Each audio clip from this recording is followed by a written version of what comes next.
Outer space is having a moment. In recent weeks, we've celebrated at least one great success with the Rosetta mission and two setbacks, one of which resulted in the death of a Virgin Galactic pilot. Now, there's a space mystery brewing, with some outlets using terms like satellite killer to describe a Russian spacecraft currently orbiting our planet. Russia reportedly launched a rocket back in May containing a few military satellites. Afterward, an object that was thought to be debris started making maneuvers, even seemingly making contact with other Russian spacecraft. Fueling speculation is the fact Russia didn't initially declare the object's launch until much later. That, of course, doesn't mean there's a sinister objective for the satellite.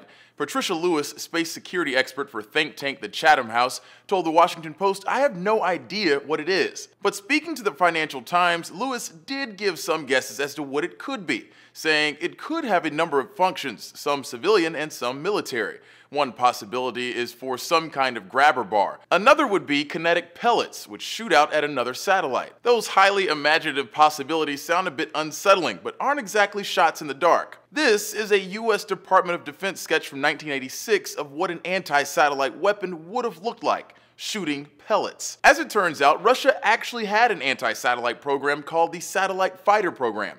The Soviet Union launched its first killer satellite in the 60s, but the program eventually fell apart after the Cold War. Again, nobody really knows what this new satellite is, but if it really is a satellite killer, it isn't the only one of its kind. Robert Christie, a longtime satellite tracker, told the Moscow Times via phone the US and China are developing similar technology. He said, in a nutshell, you've got all three countries doing the same thing. In fact, just last year, Chinese satellites also had experts guessing after one intercepted another. If you're interested in tracking the Russian satellite that has revived this anti-satellite weapon conversation, log on to n2yo.com and search for Cosmos 2499.